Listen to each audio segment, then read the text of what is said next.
नमस्ते दोस्तों, ये हमारा नेक्स्ट वीडियो आ चुका है, दैट इज़ 21 वीडियो मतलब जो इसके पहले हम लोगों ने पढ़ा था that is about admission of partner का 20th लेक्चर, जिसमें हमने क्वेश्चंस लगाया था, जिसमें कि एज अ होल हमारा एक फुल फ्लेश्ड क्वेश्चन था, जिसमें कि हमने लास्ट में आपको लगाया था, आई थिंक क्वेश्चन 71 था शायद, 71 new book of DK. Goyal का, जिसमें कि तुम्हारा न्यू पीएसआर कैसे निकालते हो इफ़ न्यू पार्टनर एडमिट हो रहा है, प्लस एसआर कैसे निकालते हो, उसके बाद रीवैल्यूएशन अकाउंट कैसे बनाते हो, पार्टनर्स कैपिटल अकाउंट कैसे बनाते हो, और लास्ट मोस्ट इंपॉर्टेंट कि इफ़ वो जो कंडीशन था, कौन सा कंडीशन कि मान लो कि एक न्यू पार्टनर आ रहा है बट कितना कैपिटल लेकर आएगा वो नहीं दिया होता है, तो वो कैसे निकालते हो, ये सब हम लोगों ने देखा था अपने लास्ट क्वेश्चंस में, जो कि 21 है ना, तो 20, 19 और 18 जो ये हमारे पूरे क्वेश्चंस के बेंचमार्क थे, उसमें यही सब हम लोग देखा था।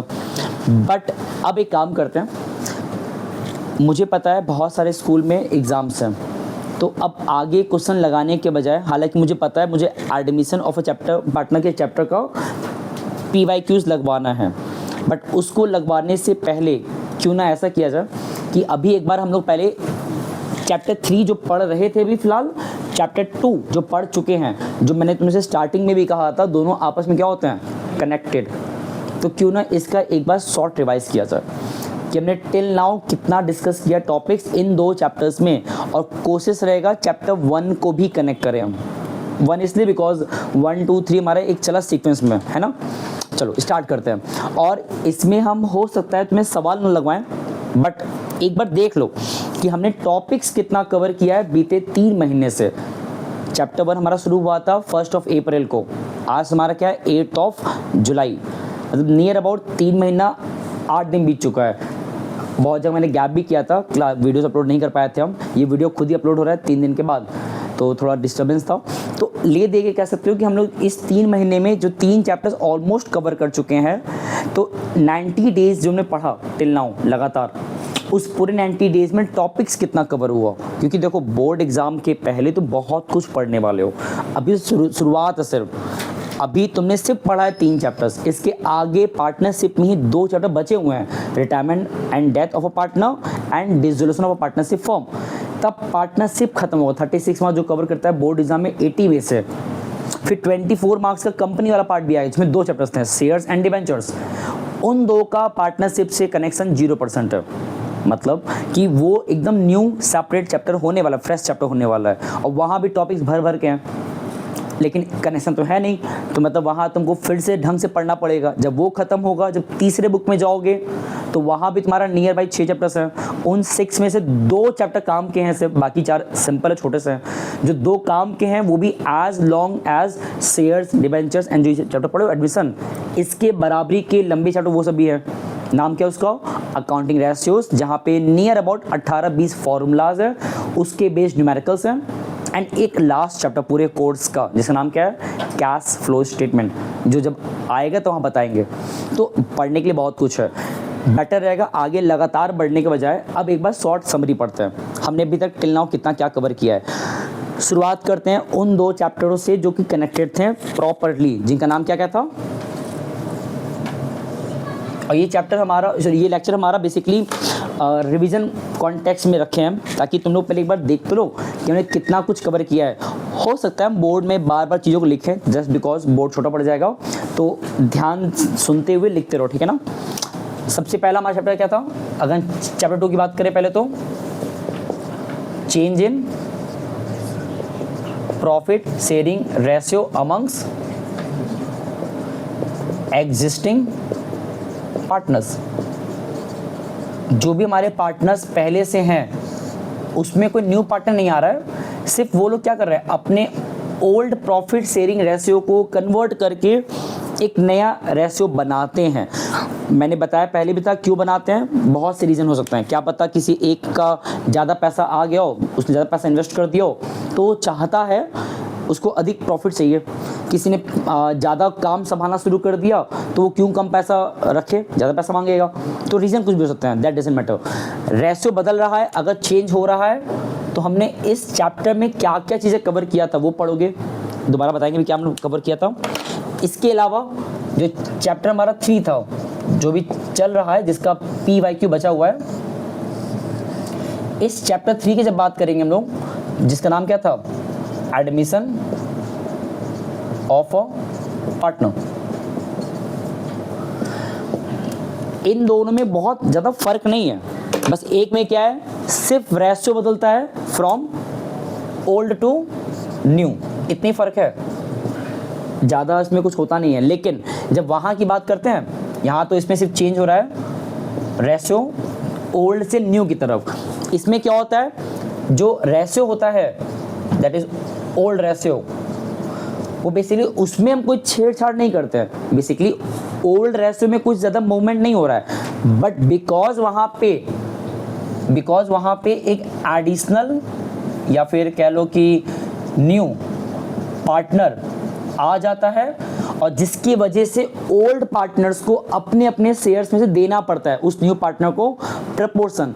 दैट्स वाई उसके आने की वजह से क्या होता है, एक न्यू रेशियो बन जाता है, क्योंकि ओल्ड पार्टनर्स, न्यू पार्टनर जब आता है तो सेक्रीफाइस करते हैं ओल्ड पार्टनर्स उस न्यू पार्टनर के लिए, सेक्रीफाइस ओल्ड पार्टनर्स शेयर, मतलब वो लोग अपने अपने शेयर्स को सेक्रीफाइस कर रहे हैं उस न्यू के लिए। अब ऑब्वियस सी बात है, ओल्ड में जो भी पार्टनर्स थे उनका शेयर जो भी रहा होगा, जब न्यू आया वो शेयर पाया, ओल्ड वालों ने दिया, तो एट द एंड जब सब कुछ अब देखोगे ना, तो उसमें जो न्यू पार्टनर्स रह गए अब, जिसमें कि मान लो यहाँ पे ए बी थे 2 पार्टनर्स, एक सी आ गया एज ए न्यू पार्टनर, तो एट द एंड अब वहाँ पे 3 पार्टनर्स हो चुके हैं, तो ऑटोमेटिक वहाँ पे एक न्यू रेशियो कन्वर्ट होके बनकर आएगा।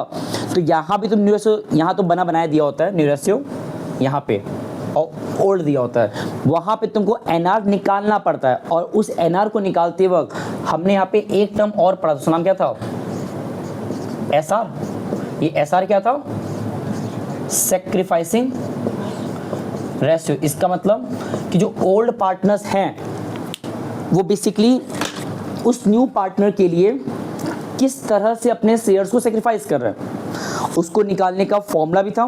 फॉर्मूला क्या था, ओल्ड माइनस में, और जब माइनस कर लेते हो सॉल्व करके तो यहाँ पे जो हमारा अमाउंट आता है सॉल्व करने पे, इफ़ वो प्लस में आ गया, दिस इंडिकेट कि पार्टनर्स क्या किए हैं, सेक्रीफाइस किए हैं उस न्यू पार्टनर के लिए।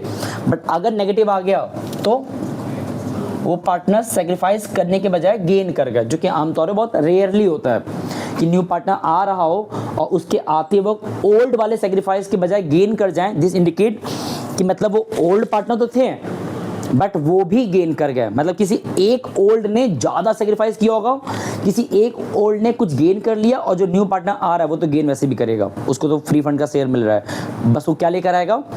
यहाँ पे जब भी वो न्यू पार्टनर आता है, न्यू पार्टनर, तो वो क्या लेकर आता है, 2 चीज़ें, पहला अपने नाम से कैपिटल अमाउंट, कैपिटल का अमाउंट, एंड दूसरा गुडविल का अमाउंट, जिसको हम क्या बोलते हैं, प्रीमियम। और इसी गुडविल को कौन ले जाते हैं अपने पास, ओल्ड पार्टनर्स। और इस गुडविल जो ओल्ड पार्टनर्स आपस में लेंगे, मतलब आपस में इनटेक करेंगे, डिस्ट्रीब्यूट करेंगे, तो वो करते हैं इन द सेक्रीफाइसिंग रेशियो। क्यों, क्योंकि उस गुडविल पे बेसिकली अधिकार है ओल्ड पार्टनर्स का, बट किस प्रपोर्शन में, जो जितना सेक्रीफाइस किया है उस न्यू वाले के लिए, मतलब उस न्यू पार्टनर को लाने के लिए, ओल्ड में जिसने जितना अपना शेयर सेक्रीफाइस किया, तो उस गुडविल पे वो लोग उसी तरह से आपस में बांटते हैं। ये हमने यहाँ पे थोड़ा डिस्कस किया है एक हल्का फुल्का स्टार्टिंग कॉन्टेक्स्ट में। अब वापस हम मेन टॉपिक पे आ जाओ। तो यहाँ तो तुमने अभी इतना कुछ डिस्कस किया ना, बट यहाँ देखो इसमें क्या होता है, जनरली कोई न्यू पार्टनर नहीं आ रहा है, ना कोई पार्टनर छोड़ के जा रहा है, ना एडमिशन ना रिटायरमेंट, बट यहाँ पे स्टिल रेशियो का बदलना ये पॉसिबल तो है। पार्टनर्स जो होते हैं, जितने पार्टनर्स काम करते हैं, वो लोग आमतौर पे साल 2 साल 3 साल के बाद रेशियो को बदलना प्रेफर करते हैं, तो ये तो ठीक है, नॉर्मल चीज़ है। बट रेशियो जब बदल जाता है तो इसका जो इम्पैक्ट है फर्म के ऊपर कहाँ कहाँ पे पड़ता है वो तुमको पता होना चाहिए। जैसे कि जो इसका इम्पैक्ट है, इम्पैक्ट वो किस पे आता है, सबसे पहला जो तुम्हें याद होना चाहिए, हम थोड़ा सा ऊपर नीचे कर सकते हैं समझाने के पॉइंट ऑफ व्यू से, बट फिलहाल याद रखना।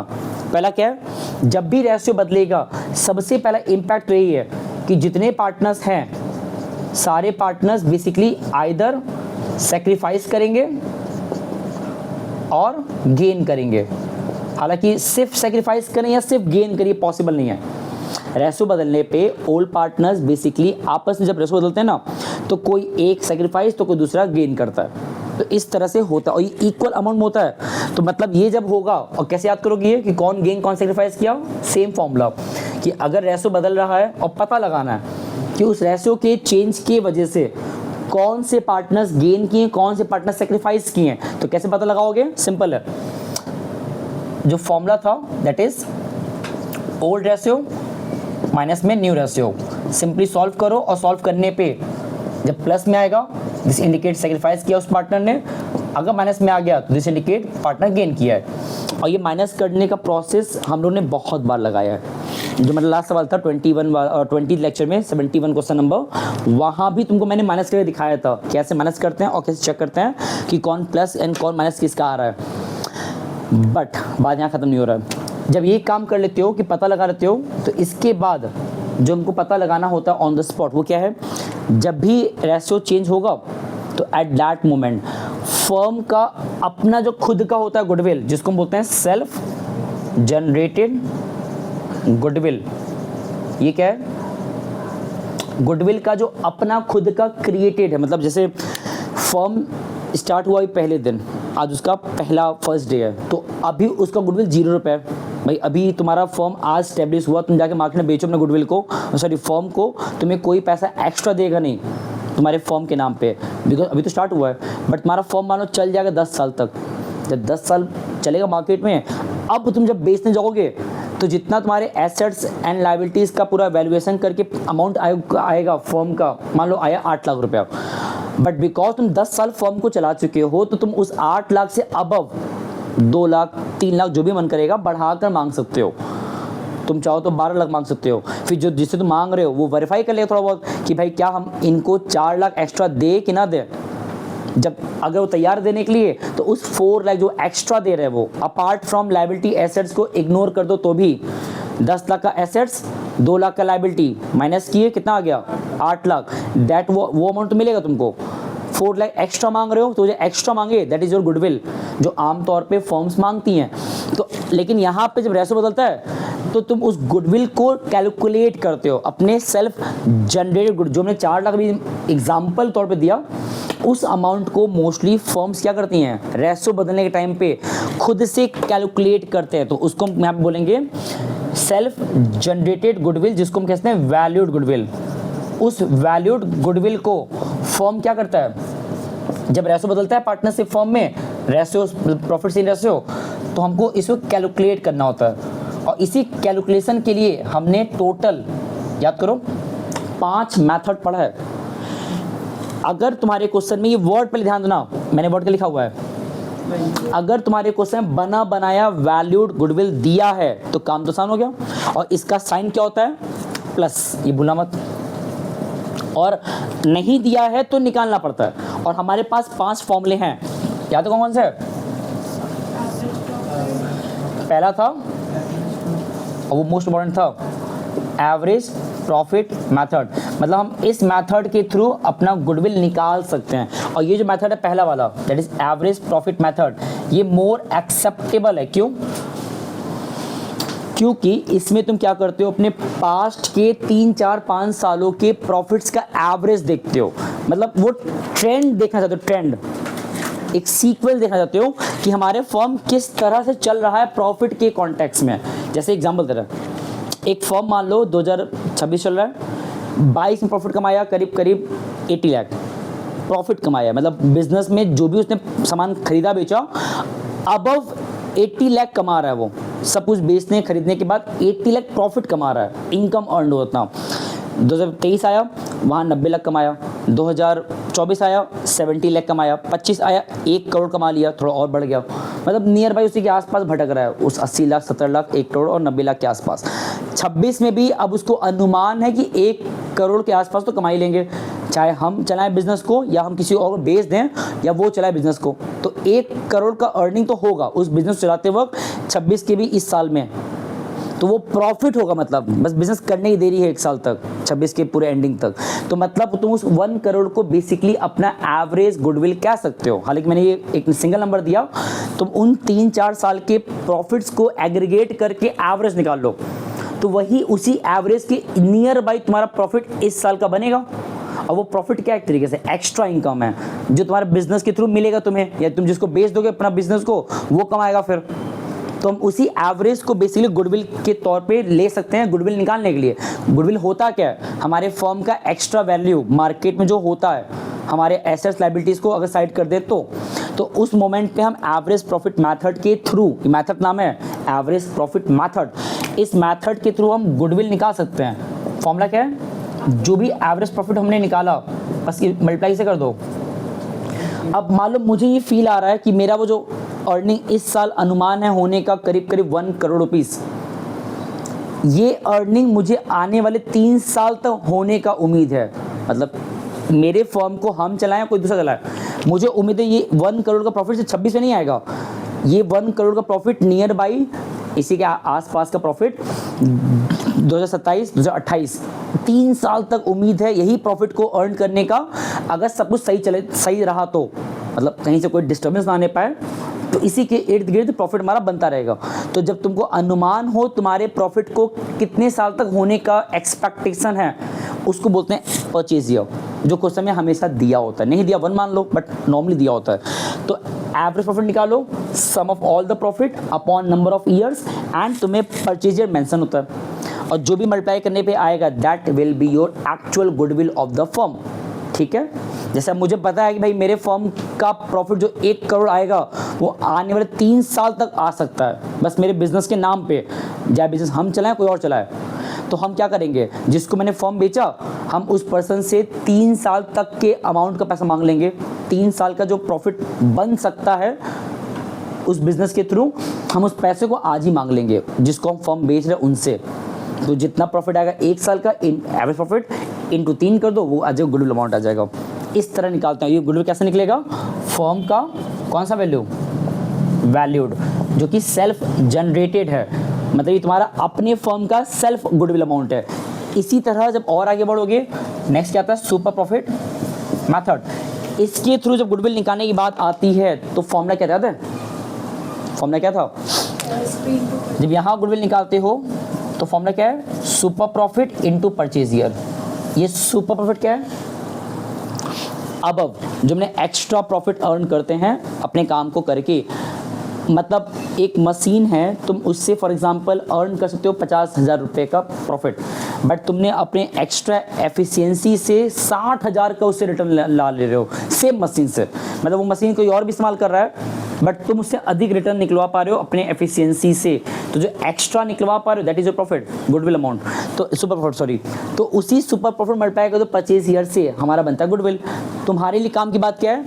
ये जो सुपर प्रॉफिट है ये तुम्हें निकालना आना चाहिए। कैसे निकलता है ये? एवरेज प्रॉफिट माइनस में नॉर्मल प्रॉफिट। ये कैसे निकलेगा? जो यहाँ लिखा सेम होता है, अलग नहीं है, बट जो एनपी है नॉर्मल प्रॉफिट ये तुमको निकालना पड़ता है। और ये कैसे निकलता है? Capital employed into rate upon में 100। ये कहाँ से आएगा? हमारे क्वेश्चन में कैपिटल एम्प्लॉयड का मतलब होता है कि एसेट्स माइनस लायबिलिटीज, जो हमारा एक्चुअल कैपिटल अमाउंट है। अगर 3 पार्टनर्स हैं तो उनके कैपिटल जोड़ लो, that will be your capital employed. उसमें रिजर्व भी जोड़ लो एक तरीके से। ठीक है, ये हो गया इसका फॉर्मूला। 2 और है, एक वेटेज और एक कैपिटलाइजेशन। हम वेटेज को अभी इग्नोर कर रहे हैं, वो रोक दो, वेटेज पे आ जाओ। फॉर्मूला क्या था उसका? Capitalization of super profit method, and एक और है capitalization of average profit method. अब इसको कैसे याद करोगे? देखो, इसका पहले फॉर्मूला समझो। ये मेथड नाम है, तुम्हें एग्जाम में लिख कर आएगा कि calculate goodwill of the firm by capitalization of super profit method. तो अगर इस मेथड के थ्रू गुडविल निकालना है, नोटिस करो तुम हर बार यहाँ भी गुडविल निकाले हो, यहाँ भी और यहाँ भी गुडविल ही निकाल रहे हो, बस तरीका बदल रहा है। और हर तरीके में वैल्यूज अलग अलग भी आएंगे, सेम भी आ सकते हैं बाय चांस। तो फॉर्मूला क्या है, जो भी तुमने निकाला सुपर प्रॉफिट उसको मल्टीप्लाई कर दो किससे, 100 अपॉन रेट से। ये फॉर्मूला था, ये गलत लिखे है, वेरीफाई कर लेना। ठीक है, ये फॉर्मूला था जितना मुझे याद आ रहा है। तो इस फॉर्मूले के अकॉर्डिंग अपना जब पुट करोगे, और ये सुपर प्रॉफिट आर्क लिख दिया हम, ये जो सुपर प्रॉफिट है जो यहाँ निकालोगे सेम है, कुछ अलग नहीं है, बस तुम्हें फॉर्मूला याद रखना है। और जो वहाँ जाओगे कैपिटलाइजेशन और एवरेज प्रॉफिट के थ्रू कैसे निकलता है गुडविल, यहाँ पे बताओ इसका फॉर्मूला क्या था, capitalised value of average profit minus capital employed, ये फॉर्मूला था, हाँ है ना। अब इसमें जो कैपिटल एम्प्लॉयड लिखा है वो तो यहाँ सेम है जो यहाँ लिखा था, और इसको भी निकालने का फॉर्मूला है। अगर हिंट दे दें, याद कर लो कि how to get capital employed value कैसे निकलता है। सिंपल है, एक तो जितना हमारे पास ऑल फिक्स्ड एसेट्स है, जिसका मतलब होता है current assets plus non current assets, इसको माइनस कर दो करंट लायबिलिटी से, तो पा जाओगे कैपिटल एम्प्लॉयड। एक तरीका तो ये है सीई निकालने का, अगर क्वेश्चन में नहीं दिया है तो। एक और तरीका भी है, वो क्या है, जितना हमारे पास कैपिटल है उसको ऐड कर दो रिजर्व एंड सरप्लसेस से, तो भी तुम कैपिटल एम्प्लॉयड पा जाओगे।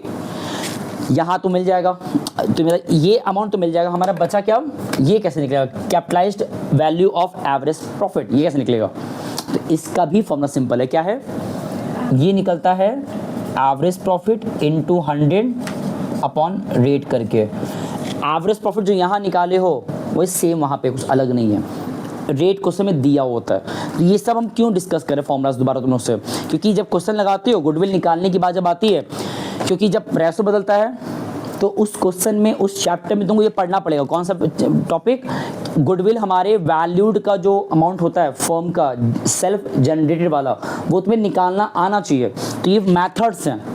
अच्छा इमेजिन करो, ये सब तुमको पुट करना पड़ेगा तब निकालोगे ना। जस्ट इमेजिन अगर बना बनाया दिया है तो क्या करोगे, देखो दिखा रहे, रुक जाओ। जैसे होता नहीं कि अगर मान लो तुम्हें गुडविल का अमाउंट दे दिया है, तुम्हारे क्वेश्चन में सेल्फ जनरेटेड जो गुडविल है फर्म का, जिसको कि हम वैल्यूड गुडविल भी कहते हैं। ये सब वर्ड्स याद रखा करो, बिकॉज एग्जाम में ये सब तुम्हें वर्ड्स दिया होता है, तो कंफ्यूज मत होना। तो अगर तुम्हें मान लो कि ये बना बनाया गिवन दिया हुआ है, और तुमसे से इतना कह रहा है, क्या कह रहा है कि इफ रेशियो जो है वो चेंज हो रहा है किसी पार्टनर्स के बीच में, ठीक है ना, और क्वेश्चन में लिखा रहेगा कि पास द नेसेसरी जनरल एंट्री। अब एक स्टेप आगे बढ़ रहे हैं हम। अभी तक क्या था, तुम गुडविल को निकालना सीख रहे थे ना, जो मेथड बहुत सारे हैं और तुम्हें सिर्फ पुट करना है, कुछ दिमाग लगाना नहीं है। हो सकता है कुछ कॉम्प्लिकेशंस हैं, मुझे पता है, जो मैंने कराया भी है अपने लास्ट के ओल्ड वीडियोज़ में, चैप्टर 2 की बात कर रहा हूँ। बट अभी फिलहाल तुमको हम ब्रीफ कर रहे हैं कि टिल नाउ कितना क्या क्या पढ़ा है, स्टेप बाय स्टेप कैसे आगे बढ़े हम लोग। तो जब रेशो चेंज होता है और क्वेश्चन में लिखा रहेगा एंट्री पास करिए एट दैट मोमेंट, तो क्या होता है, सबसे पहली बात, इफ तुम्हें गुडविल का अमाउंट बना बनाया दिया हुआ है, तुम्हारा एक काम तो आसान हो गया कि तुम्हें ये फॉर्मूला याद नहीं करना है। अमाउंट बना बनाया दिया हुआ है, और जब दिया रहता है तो मैंने बताया हुआ है उसका साइन क्या होता है, पॉजिटिव। तो ऐसे केस में गुडविल वैल्यूड का जो साइन होता है वो होता है पॉजिटिव, और जो एंट्री बनाओगे जब एंट्री, तो एंट्री क्या होता है, जनरल एंट्री। जो भी सेक्रीफाइस किया है पार्टनर रेशो के चेंज होने की वजह से, goodwill of the firm valued वाला उनको दिया जाता है। तो कैसे दिया जाएगा, उनको नीचे लिख के, टू सेक्रीफाइसिंग पार्टनर्स नीचे लिखाएगा, टू सेक्रीफाइसिंग पार्टनर, और जो गेन किए ऊपर लिखाएंगे गेनिंग पार्टनर डेबिटेड। और इसका जो अमाउंट है वो कैसे निकालोगे, जितना तुम्हारे फर्म का गुडविल है, जितना तुम्हारे फर्म का गुडविल क्वेश्चन में दिया हुआ है वैल्यूड वाला, उसको मल्टीप्लाई कर दो उनके सेक्रीफाइस या गेनिंग प्रपोर्शन से, तब तुमको ये अमाउंट मिल जाएगा। फॉर एग्जांपल फर्म का मान लो गुडविल दिया है 1 लाख, फर्म का गुडविल दिया 1 लाख, तुमने इस फॉर्मूले के अकॉर्डिंग सॉल्व किया और तुमको ये मिला दैट एक पार्टनर ए नाम से है, वो सॉल्व किए माइनस किए, उसका आंसर आया 1/10 प्लस 1/10 आया, और वो प्लस आ रहा है तो सेक्रीफाइस कर रहा है, तो 1/10 क्या उसका सेक्रीफाइस प्रोपोर्शन आ गया प्लस 1/10। एंड गुडविल तुमको मैंने बना कितना बोल दिया था 1 लाख, तो यहाँ पे ऐसे लिखोगे 1 लाख इंटू 1/10 सॉल्व किए आएगा 10,000, और सेक्रीफाइस है तो वो जो ए है 2A नीचे लिखाएगा, यहाँ पे लिखोगे 10,000 रुपया। इसी तरह गेन का भी निकालोगे, तो ये एंट्री बनता है कब, जब रेशो बदलता है और तुमको फर्म के वैल्यूड गुडविल का एंट्री पास करने के क्वेश्चन में लिखा रहेगा, तो इस तरह करोगे। ये एक सेगमेंट हो गया तुम्हारे इस पूरे चैप्टर का। फिर इसी टॉपिक में कंटिन्यूएशन के तौर पे जब भी रेशो चेंज होता है, रेशो बदलता है, तो तुमको एक टॉपिक और उसमें जोड़ देता है। वो कौन सा है? तुम्हें तुरंत क्वेश्चन में ये तो देगा 3 मार्क्स मान के चलो, इस पूरे टॉपिक बता रहे हैं हम, और इसी को तुमको 4 मार्क्स तक कैसे बना देगा, 4 मार्क्स में कैसे कन्वर्ट कर देगा। तुम्हें जो गुडविल बनाया गिवन दिया रहेगा वो तुमसे कहेगा बैठ के निकालो पहले, तब तुम पहले निकाल लो गुडविल, उसके बाद तुम एंट्री पास कर रहे हो, और फिर जो माइनस प्लस भी कर रहे हो, सॉरी माइनस कर रहे हो, old minus new, to get to know the which partner gain which partner sacrifice, फिर एंट्री पास कर रहे हो, तो 3-4 स्टेप्स हो गया ना, तो वो सवाल बढ़ जाएगा। बट इस सवाल को और भी बढ़ाया जा सकता है, पता कैसे? तुम्हें वहाँ पे अब ये सब तो देगा, और इसको भूलना मत, अब जितना भी मैंने बताया 3 कंटेंट काउंटिंग कर लो, फिर से कंफ्यूजन मत रखो। ये देखो, ये तुम्हारे इस चैप्टर का पहला टॉपिक था कि रेशो बदल रहा है, तो तुमको इंस्टेंट तुरंत ओल्ड माइनस न्यू करके पता लगाना ही पड़ता है कौन गेन कौन सेक्रीफाइस कर रहा है। उसके बाद न्यू जो गुडविल है फॉर्म का वैल्यूड वाला, उसको निकालना सीख लो, मेथड्स है। बनाया दिया हुआ है, गिवन दे दिया तो और अच्छी बात है, तो तुमको मतलब दिया रहे निकालना पड़ेगा या दिया रहता है। अब अगर मान लो दिया हुआ है तो भी तुमको ओल्ड माइनस न्यू करके कौन गेन कौन सेक्रीफाइस वो पता लगा लो। देन आफ्टर लास्ट चीज वो क्या है, एंट्री पास करना सीखो। और ये जो मैंने एंट्री पास किया है ये किस चीज का है, कि अगर फर्म का वैल्यूड गुडविल का तुमको एंट्री पास करना है, रेशियो के चेंज के टाइम पे ये एंट्री बनता है। जो गेन किया पार्टनर वो ऊपर लिखाएगा, जो सेक्रीफाइस नीचे लिखाएगा, और भी कैसे निकालते हो उसका अमाउंट, इस तरह से। ये सेक्रीफाइस और गेनिंग प्रपोर्शन, ठीक है। अच्छा, ये तो मान लो तुम्हारा एक पूरा 3 पार्ट हो गया क्वेश्चन का, चैप्टर 2 की बात कर रहे हम। इसी चैप्टर 2 में अब दो क्वेश्चन कैसे बढ़ाता है, तो एक टॉपिक्स कैसे ऐड करता है। अब तुमको इन सब के साथ में ये तो देगा ही देगा, क्वेश्चन को और बढ़ाने के लिए एक पार्ट बढ़ा देगा। कौन सा? अब तुमको कहेगा कि बैलेंस शीट में कुछ तुमको बेसिकली अपीयर्ड तौर पे या रुको, अच्छा यहाँ पे स्पेस कम पड़ जाएगा, रब करते हो क्योंकि हॉस पॉस नहीं करना है। देखो, हाँ ठीक है, देखो अब होता क्या है ना, तुम्हें इतने टॉपिक के बाद अब तुम्हारे बैलेंस शीट में ये कह देगा कि ओल्ड बैलेंस शीट में अपीयर्ड के तौर पे तुम्हें बहुत सारे रिजर्व्स, सरप्लसेस, प्रॉफिट और लॉसेस ये सब दे देगा अपीयर्ड के तौर पे। और फिर कहेगा कि भाई क्या बोलते हैं उसको, रेशियो बदल रहा है, प्रॉफिट इन रेशियो, तो एट दैट मोमेंट उन अपीयर्ड्स रिजर्व सरप्लसेस का भी अब ट्रीटमेंट करिए। पहली बात याद करो कि अपीयर्ड के तौर पे हमें कितना क्या क्या दे सकता है, वो तुम्हें याद रहना चाहिए किसी कीमत पे। ज़्यादा नाम नहीं है, 4-5 नाम है, बोथ साइड मिला करके 8-9 नाम होंगे, वो नाम याद रखो। और सब एक साथ में एग्जाम नहीं देगा, कोई 3-4 देगा उस पूरे में से एज अ कवर अप करके। तो क्या क्या दे सकता है, ये होता है लायबिलिटी साइड ना, तो लायबिलिटी साइड में तुम्हें दे सकता है पहला WCR, दूसरा IFR। ये मैंने क्यों लिखा पहले ही, क्योंकि ये दोनों हमारे लिए बहुत बहुत इंपॉर्टेंट है, मतलब कह सकते हो कि वेरी इंपॉर्टेंट या मोस्ट इंपॉर्टेंट कह सकते हो, क्योंकि इस पे क्वेश्चन सेपरेटली भी बनता है WCR और IFR के केसेस के बिहाफ पे। बट चलो आप और लिखो, और क्या आता है, जनरल रिजर्व और PL credit and only PL। यहाँ पे PL debit which indicate loss और दिस इंडिकेट प्रॉफिट। और क्या सकता है बताओ जरा। गुडविल, ये सब ऐसे अपीयर्ड ही है तो ठीक है, अंडरस्टूड है। ये गुडविल अपीयर्ड वाला है, वो गुडविल वैल्यूड का है, दोनों डिफरेंस है। ये तुम्हें क्वेश्चन, ये तुम्हारा बेसिकली फर्म का, ये तुम्हारा जो होता है ये फर्म का सेल्फ जनरेटेड गुडविल होता है, फर्म का अपना गुडविल होता है, अपना हैसियत, अपना वैल्यू। ये गुडविल फर्म ने कहीं से परचेज किया है, दूसरे कंपनी को खरीदा होगा, जो उनका गुडविल होगा दूसरे कंपनी का या दूसरे फर्म का, मतलब वो फर्म ने परचेज किया है। तो this is basically appeared one, और you can say purchase goodwill, ठीक है। और क्या समझ सकता है, deferred revenue, and last advertisement, suspense account. तो यहाँ 4 पॉसिबिलिटीज हैं, यहाँ 5 पॉसिबिलिटीज हैं, और भी हो सकते हैं बट चलो इतना इनफ है। अब होता क्या है, तुम्हें यही सब में से 2-3 नाम तुम्हारे क्वेश्चन में देगा, ध्यान देना। ये सब तो है ही, गुडविल फर्म का वैल्यूड वाला कॉन्सेप्ट तो है ही।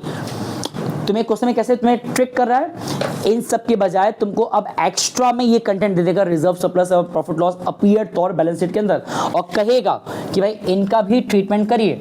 और जब इनका ट्रीटमेंट कहेगा ना, तो तुमसे एग्जाम क्वेश्चन के अंदर 2 पॉसिबिलिटीज कहेगा। मतलब जब ट्रीटमेंट की बात कहेगा, फॉर एग्जाम्पल ऐसे क्वेश्चन में है कि 2 पार्टनर्स हैं ए बी, जिनका रेशो दिया है 1:1। अब तुम्हें कुछ क्वेश्चन दिखाते भी हैं ताकि कनेक्ट कर पाऊँ, पढ़ क्या रहा है, अदरवाइज सब ऊपर से निकल जाएगा। 2 पार्टनर्स ए बी हैं, ये उनका दिया ओल्ड रेशो, ठीक है। आफ्टर सम टाइम उन्होंने क्या किया, अपना जो रेशो था वो कर लिया 2:3, that is their new ratio. अब जब रेशो बदला है तो क्वेश्चन में कह रहा है कि पहला केस कह रहा है, केस 1, पहला केस क्या है, दैट वहां पे एक गुडविल जो फर्म का है वैल्यूड वाला, वो तुम्हें क्वेश्चन दे दिया कितना, 1 लाख, जो मैंने भी एग्जांपल लिया भी था, ये गिवन दिया हुआ है। दूसरा कह रहा है बैलेंस शीट में अपीयर्ड के तौर पे तुम्हें वहां पे दिया हुआ है एक जनरल रिजर्व, कितना दिया हुआ है, मान लेते हैं 10,000 रुपीज़, और एक तुमको दिया है डिफर्ड रेवेन्यू एक्सपेंडिचर, ये दिया हुआ है 15,000 रुपीज़। 3 बातें कहा हुआ है। अब तुमसे सिंपली कह रहा है पास द जनरल एंट्री, तुम्हें जनरल एंट्री पास करना है, और जब एंट्री पास करना है तो हमें कंडीशन भी है कि you have to write off the general reserve and deferred revenue expenditure. हालांकि देखो नहीं भी कहता ना, ये जो मैंने लिख दिया एक्स्ट्रा, ये नहीं भी कहेगा तो भी तुमको बेसिकली इन दोनों को वैसे भी क्या करना होता है। अगर रेशो बदल रहा है तो पार्टनर्स तुरंत क्या सोचते हैं कि भाई जो जो चीज़ें ओल्ड में है सब हटाओ, उसको राइट ऑफ करके, मतलब उसको डिस्ट्रीब्यूट करके। तो ऐसे केस में जब ये क्वेश्चन आता है, जो मैंने केस 1 लिखा है, अभी केस 2 बताएंगे, जहाँ पे लिख के आएगा कि नहीं बांटना है, बट वो बाद में, पहले बांटना है तो कैसे करोगे। तो यहाँ पे कुछ बेसिक नियम याद कर लो। वो नियम क्या क्या है, ये हम सॉल्व करा रहे हैं यहाँ आगे। फर्स्ट नियम क्या है, मतलब फर्स्ट रूल क्या है, जो भी लायबिलिटीज के रिजर्व्स होते हैं, जो भी लायबिलिटीज के रिजर्व होते हैं, वो सब बेसिकली पार्टनर्स को दिया जाता है, पार्टनर्स को प्रोवाइड किया जाता है, और फॉर दैट मोमेंट पार्टनर्स क्या होते हैं, क्रेडिट। और जो भी एसेट्स के होते हैं, reserves and surplus and losses, ये हम पार्टनर से मांगते हैं। कैसे मांगते हैं, उनको डेबिट करके। क्लियर। तो इसका मतलब यहाँ पे तुम्हें क्या करना है बेसिकली, अगर यहाँ पे देखो गुडविल वैल्यूड दिया फर्म का, रिजर्व दिया है और एक एक्सपेंडिचर दिया डिफर्ड रेवेन्यू तौर पे, तुम्हें 3 एंट्री पास करना है। बस ये ध्यान देना कि जब जब इसका एंट्री पास करोगे, इसका फर्म के वैल्यूड वाले गुडविल का, फर्म के वैल्यूड वाले गुडविल का एंट्री पास करना है, तो ये तरीका मैंने यहाँ लिख के रखा हुआ है कि तुम्हें तुरंत पहले पता लगाना होगा कि कौन गेन कौन सेक्रीफाइस किया है, और फिर एंट्री पास करना होगा। किस किस कॉन्टेक्स्ट में, गुडविल फर्म के वैल्यूड वाले केस के लिए। तो सिर्फ ये क्वेश्चन में दे दिया है, तो इसके लिए मुझे अब सेक्रीफाइस और गेनिंग प्रपोर्शन निकालना पड़ेगा।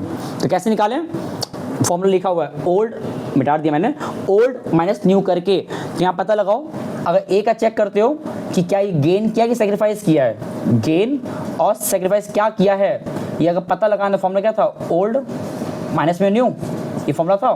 तो ए का यहाँ पे ओल्ड कितना है, 1/2, और कितना उसका न्यू है 2/5। इसका ऐसे हम लोग 10 आएगा, ये आएगा 5, ये आएगा 2, 2 टू 4, ये आएगा +1 अपॉन में 10, प्लस मेरा तो हमें क्या इंडिकेट कर रहा है, सेक्रीफाइस। बी का भी निकालो, 1/2 माइनस 3/5, सॉल्व किए, ये आएगा तुम्हारा 5 - 6 which comes -1/10 which indicate gain. तो बिकॉज गेन सेक्रीफाइस क्लियर हो गया, रेस्ट ऑफ बिजनेस कौन गेन कौन सेक्रीफाइस हुआ पता चल गया ना, तुरंत एंट्री पास करो। पहले इसका गुडविल जो अपीयर सॉरी जो वैल्यूड क्वेश्चन में दिया हुआ है बनाया, तो कैसे एंट्री बनेगा, गेन ऊपर लिखा आता है, सेक्रीफाइस नीचे, क्योंकि इसका साइन क्या होता है प्लस।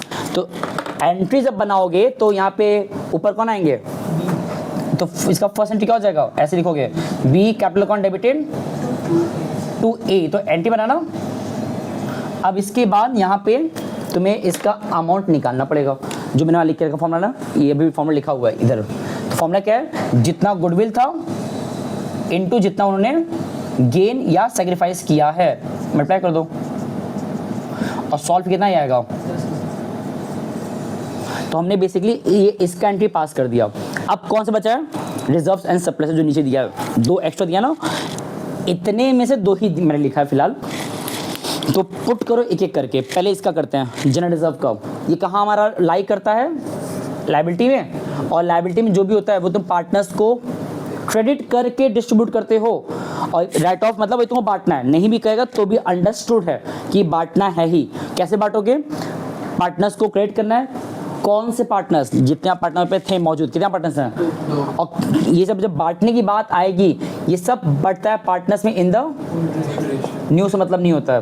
तो जब बांटोगे, इसकी बात कर रहे हैं हम, कैसे बांटोगे, पार्टनर नीचे आएंगे ना, तो एंट्री क्या हो जाएगा, टू ए टू बी, ऊपर क्या आएगा और डेबिट, और यहाँ पे जो अमाउंट है रिजर्व का था कितना, 10,000,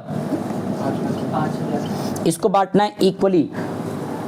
तुम्हारा मैथ स्ट्रॉन्ग पता है बट तब भी लिख लो ऐसे, 10,000 इंटू 1/2, बिकॉज यहाँ पे कितना ओल्ड है, 1/2 है ना, दोनों का सेम सेम।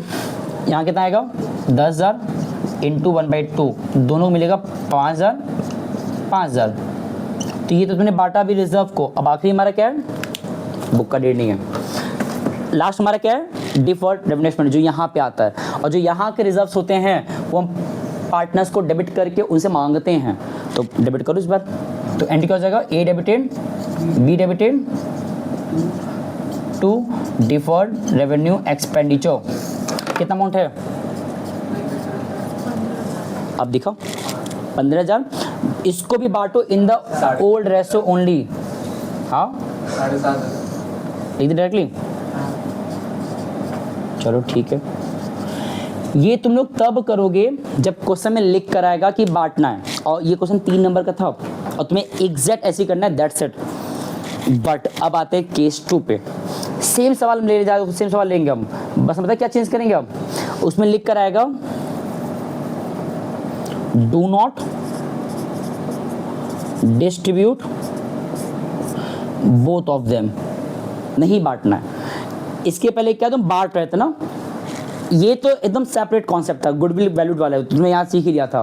बस ये जो 2 हमें अलग से दिया था उसको इस बार लिख कर क्वेश्चन में आएगा नहीं बांटना है। तो अब क्या करोगे ऐसे केस में, नहीं बांटना है अगर कह रहे हैं तो बहुत परेशान नहीं होना है। इसके लिए इतना ध्यान देना कि ये जो एंट्री बना ये दोनों, ये 2 एंट्री तो नहीं बनेगा जब नहीं बांटना है, तो है ना। और तब करेंगे क्या फिर हम लोग, तब यहाँ पे सिंपल सी बात है, जिसको नहीं बांटना है तो सबसे पहले उस रेस्पेक्टिव जिसको नहीं बांटना है उससे एक नेट अफेक्ट अमाउंट निकालो। मतलब जिसको भी तुमको, देखो तुम्हारे इतने पॉसिबल रिजर्व सरप्लसेस थे, जो क्वेश्चन में देगा और जिसको कहेगा नहीं बांटना है या दोनों को निकाल बांटना, दोनों का नहीं बांटना है ना, तो इन दोनों से ही तुम पहले क्या पता लगा लो, नेट अफेक्ट वैल्यू। तो जिसको जिसको नहीं बांटना है उनके अकॉर्डिंग एक नेट अफेक्ट निकालो। ये कैसे निकलता है, जो भी यहाँ के रिजर्व्स हैं उनका साइन क्या होता है, प्लस, और जो यहाँ क्या होता है, तो अगर रिजर्व दिया हुआ है जो इधर का होता है तो इसका साइन क्या रहेगा और इसका क्या रहेगा, ठीक है, वेरी गुड। तो जब प्लस माइनस तुमको क्लियर हो गया तो अब उसके अकॉर्डिंग नेट अफेक्ट निकालो, दोनों कंबाइंड करके। कैसे, रिजर्व प्लस 10,000 एक्सपेंडिचर माइनस 10,000, हम डायरेक्टली कर रहे हैं रिजर्व और डिफर्ड रेवेन्यू एक्सपेंडिचर, दोनों को एक साथ सॉल्व करोगे, ये प्लस 15,000 है, ये माइनस, नहीं उल्टा लिख दिया, ये 10,000 है, ये 15,000 था ना। सॉल्व किए कितना आएगा हमारा, माइनस 5,000 आएगा सॉल्व करने पे। ये पता है माइनस क्या इंडिकेट कर रहा है, ये माइनस ये इंडिकेट कर रहा है दैट अगर नहीं बांटना था तो उस माइनस के जो भी आएगा, यहाँ प्लस भी आ सकता था वैसे, जो भी आएगा हमें इसके अकॉर्डिंग एक एंट्री पास करना है। और वो एंट्री कैसे बनेगा, दो पॉसिबिलिटीज थे, या तो आंसर आता प्लस में या तो माइनस में। यहाँ माइनस में आ गया ना, जब भी आंसर माइनस में आता है नेट अफेक्ट का, तो एंट्री क्या बनाओगे इसमें, इस बार जो तुमने याद कर लिया है गेनिंग डेबिटेड टू सेक्रीफाइस, ये एंट्री तब बनाते हो जब हमारा अमाउंट किसमें रहे, बट यहाँ किस में आ गया, तो इसको रिवर्स कर दो। मतलब अब जब यहाँ एंट्री पास करोगे इस क्वेश्चन में, तो एंट्री क्या बनेगा, इस बार सेक्रीफाइस वाला पर्सन डेबिट में आएगा, तो ए डेबिटेड टू बी, मतलब बी कैपिटल, कितने से सॉल्व कर लो। हमारे पास नेट अफेक्ट यहाँ पता है कितना, 5,000 इनटू जितने का होगा गेन सब वो था सेक्रीफाइस, जो हमने ऑलरेडी ऊपर निकाला हुआ है गुडविल वाले केस के दौरान, कितना आया था, सॉल्व की कितना गई है, यहाँ 500 जैसा आएगा। अब देखो जिसके मन में ये चल रहा है कि आप जब नेट इफेक्ट निकाल रहे थे तो क्यों आपने इन दोनों को एक साथ क्यों नहीं कर दिया, तो कर सकते हो बट ज़्यादा अच्छा होगा अलग ही रखो, कंफ्यूजन नहीं होता है। तो देखो गुडविल वाला एकदम सेपरेट कॉन्सेप्ट था, उससे मतलब ही मत रखो। सिंपल वाले क्या करना है, सिर्फ तुमको ओल्ड और न्यू रेशो माइनस करके कौन गेन कौन सेक्रीफाइस पता लगा लो, और पता लगा के उसका एंट्री पास कर लो। कैसे, gaining partner debited to sacrifice partner. लेकिन जब रिजर्व सरप्लस की बात क्वेश्चन में कहेगा, जो कहना ही कहना एग्जाम में आता है, तो वहाँ पे क्या करना, पहले तो देखो क्वेश्चन में क्या कह रहा है। अगर कहा नहीं बांटना है तो इस तरह करो अप्रोच, अगर बांटने को कहा था तो जो मैंने इसके पहले किया था केस 1 जो मैं मिटा दिया, उस तरह करो, सिंपली बांट दो। यहाँ के रिजर्व को पार्टनर्स को क्रेडिट कर बांटोगे, यहाँ के लॉसेस को पार्टनर्स डेबिट कर बांटते हो। अगर नहीं बांटना है तो नेट अफेक्ट निकालो, मतलब कंपाइल करो दोनों को। अगर 2 से अधिक टर्म्स दिया हुआ है या 2 टर्म दिया हुआ है तो उनको एक साथ ऐड लेस करके, यहाँ का प्लस इंडिकेट करता है, यहाँ का माइनस इंडिकेट करता है। मान लो यहाँ का 2 प्लस दिया है, यहाँ का 1 माइनस दिया है, तो उन 2 प्लस को प्लस कर लो और जो नेगेटिव दिया है उसको माइनस कर लो, तुम्हें एक सिंगल फिगर मिल जाएगा। उस सिंगल फिगर के अकॉर्डिंग साइन देखते हुए तुम्हारा काम है एंट्री पास करने का। अगर नेगेटिव आंसर आ रहा है नेट इफेक्ट का, तो एंट्री क्या करोगे, इस बार सेक्रीफाइस ऊपर लिखाएगा, गेनिंग नीचे लिखाएगा। और ऐसा क्यों, हम इन सभी चीज़ों पे एक नहीं कम से कम 10-15 मिनट तक का पूरा लेक्चर दिए हुए हैं अपने ओल्ड क्लासेस में। बहुत सिंपल रीजन है, बट यहाँ पे बहुत फिर टाइम लग जाएगा। Already I think 40 minutes plus जा चुका हो शायद, तो मैं और आगे कवर अप करना है।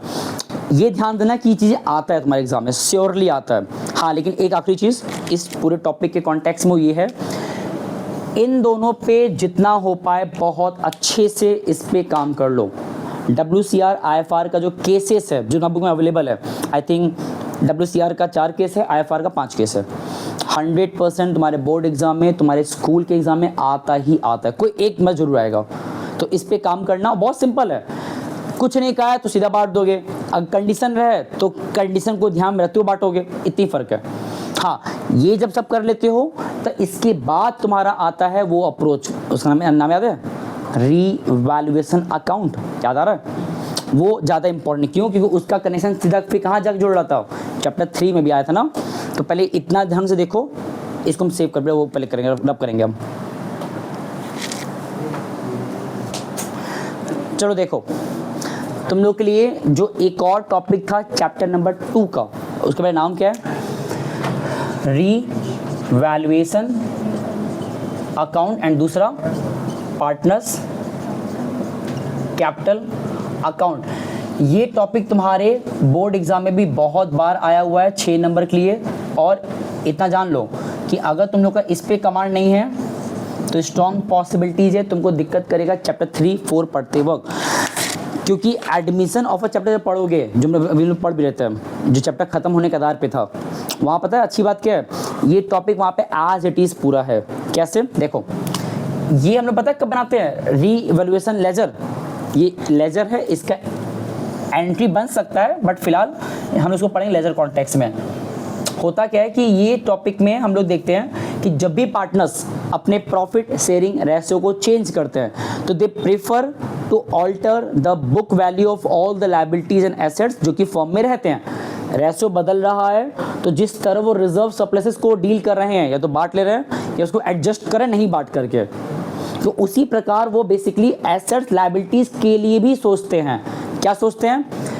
एक अलग से रीवैल्यूएशन लेजर का अकाउंट बना करके जहां पे वो एसेट्स और लायबिलिटीज इन दोनों के चेंजेस को, जो भी चेंजेस है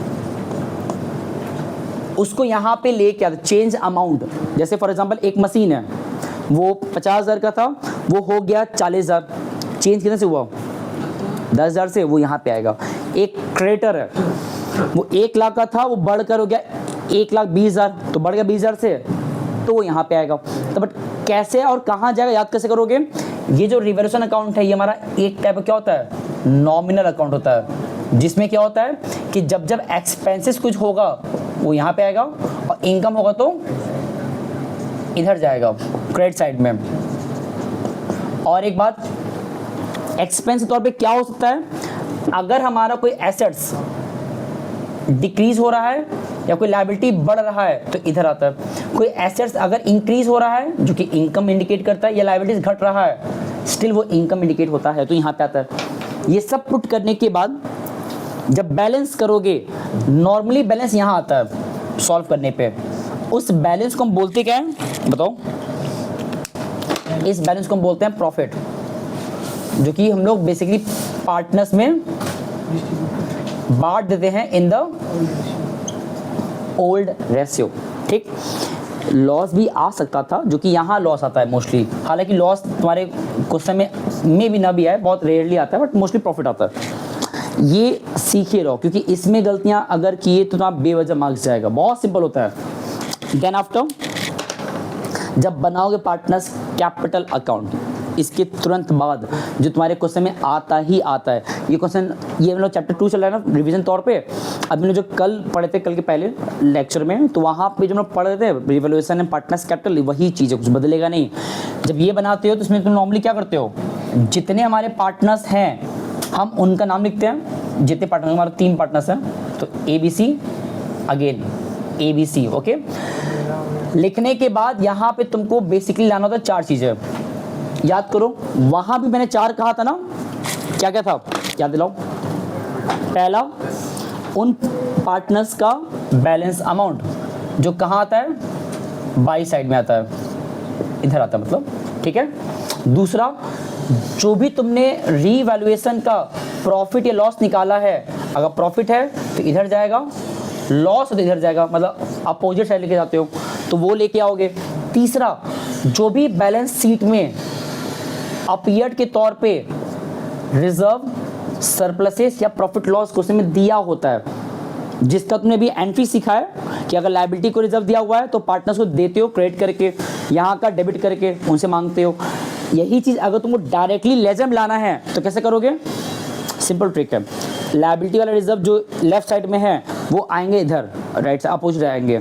जो एसेट्स के हैं उधर, वो इधर आ जाएंगे अपोजिट क्रॉस फॉर्म में। वो हो गया 3 बातें। अब थोड़ा दिमाग जोड़ डालो और सोचो जरा, हम तुम लोग से याद करवाए थे जो 4th वाला था, एडमिशन ऑफ अ पार्टनर वाला चैप्टर में, या क्या था याद है? न्यू पार्टनर जो गुडविल लाएगा और जो कैपिटल लाएगा वो यहाँ पोस्ट होते थे ना, बट यहाँ तो भी चैप्टर 2 चल रहा है। चैप्टर 2 में क्या होता है? कोई न्यू पार्टनर नहीं आ रहा, तो फिर 4th यहाँ पे क्या लिखोगे? सिंपल, वो जो फर्म है उसका जो वैल्यूड गुडविल है जो क्वेश्चन में दिया होता है मोस्टली, इसका तुमको एंट्री इसके अंदर लाना होता है। कैसे? कॉन्ट्रा एंट्री के तौर पे।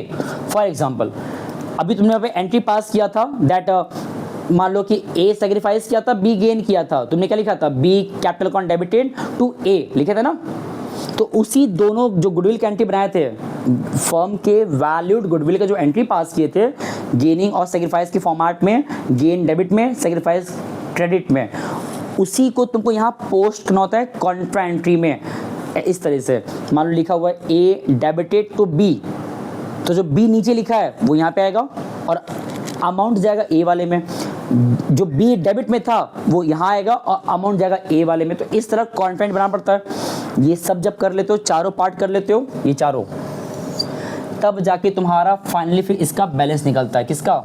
ऑल पार्टनर्स के कैपिटल का। ये चार नाम चैप्टर 2 के अकॉर्डिंग था, यही सब कुछ वहाँ भी था एडमिशन में, बस वहाँ पे न्यू पार्टनर का भी एंट्री तुम लेकर आते थे, दैट्स इट। ये सब जब कर लेते हो ना, तब जाके तुम्हारा चैप्टर 2 का जो टोटलिटी में कॉन्सेप्ट था वो एंड अप होता है। हालांकि देखा जाए तो इतना आसान नहीं है। जिस चैप्टर को हम लोग ने, ये मैंने 21 लिख दिया है विद कॉन्टेक्स्ट टू एडमिशन के सीक्वेंस अकॉर्डिंग, बट अगर मैं चैप्टर उसकी बात कर रहा है, कौन सा, न्यू प्रॉफिट शेयरिंग रेशियो, तो जितना मुझे रिकॉल हो पा रहा है हम लोग ने इस सेकंड चैप्टर का 23 वीडियो पढ़ा था, 23 लेक्चर, तो ये 24वां कहलाएगा। अगर ये उस जाएगा प्लेलिस्ट में, तो प्लेलिस्ट में चैप्टर 2 के वेरीफाइड में कर लेना। ये हम बात करते हैं change in profit sharing ratio का। खैर, और एक बात, जिस चैप्टर को हम लोग ने 25-23 जो भी लेक्चर नंबर था उतने में कवर किया है, उसको कवर कर पाना एक में तो इम्पॉसिबल था। आई थिंक 50 मिनट तो क्रॉस कर गया होगा, बट स्टिल जो भी हुआ है हम लोग ने अभी बेसिकली सिर्फ डिस्कस किया है कॉन्सेप्ट्स को। यही सारे कॉन्सेप्ट को हम लोग डिटेल में पढ़े थे क्वेश्चंस के थ्रू, एक एक करके। हालांकि फिर से कह रहे हैं हम, गुडविल को निकालने का एंट्री, फर्म के वैल्यू को निकालने का एंट्री, दूसरा उसका एंट्री पास करना, सॉरी उसका अमाउंट कैलकुलेट करना, उसका एंट्री पास करना, प्लस जो भी रिजर्व सरप्लस अपीयर्ड रहते हैं उनका एंट्री पास करना, उसमें भी खास कर किसका, WCR और IFR का, फिर रीवैल्यूएशन एंड पार्टनर्स कैपिटल को बनाना। ये सब तुम्हारा चैप्टर 2 का मेन टॉपिक्स था। और लास्टली, जब भी रेशो बदलेगा तो उस मोमेंट पे कौन गेन कौन सेक्रीफाइस किया है वो भी पता लगाना सीख लो। ये सारे क्वेश्चंस तुम्हारे बोर्ड एग्जाम में हर साल आए हैं, मैंने पेपर क्वेश्चन लगवाए भी था। सेम तरीके से हम कोशिश करेंगे तुम्हें एडमिशन का एक बार कराने के बाद, PYQs लगवाने के बाद 2-3 लेक्चर लेंगे हम, उसके बाद मूव करेंगे अपना new chapter that is retirement and death. और 8 जुलाई हो चुका है, जो मेरा टारगेट था कि 15 अगस्त के आसपास हम पार्टनर से बुक एंड अप कर लें, थोड़ा सा डाइवर्ट हुआ है, मतलब टाइम फ्लक्चुएट होकर डिस्टर्ब हुआ एक तरीके से। अब जुलाई एंडिंग तक रिटायरमेंट डेथ हो जाए तो भी बहुत बड़ी बात है, तो थोड़ा टाइम आगे मूव हो गया बिकॉज यहाँ बहुत डिस्टर्बेंस हुआ है। बट हम कोशिश करेंगे चीज़ों ट्रैक लाने का, जो पढ़े हो उसको रिवाइज़ करो, क्योंकि एट द एंड इतना आसान नहीं चीज़ों को बहुत जल्दी कवर करना। जो देख सकते हो ना, जिस चैप्टर में 20 दिन लगाए थे पढ़ने के लिए, आज उसको जब कवर करने बैठे हैं एक दिन में, बहुत मुश्किल से हुआ। बट फिर भी मैंने क्वेश्चन लगवाया नहीं है, बस एक गाइड कर देते हैं। बाकी इसको ढंग से देखो, जब नेक्स्ट क्लास मिलेंगे तो चीज़ों को और आगे चलेंगे हम, ठीक है। चलो, थैंक यू सो मच, धन्यवाद, नमस्ते।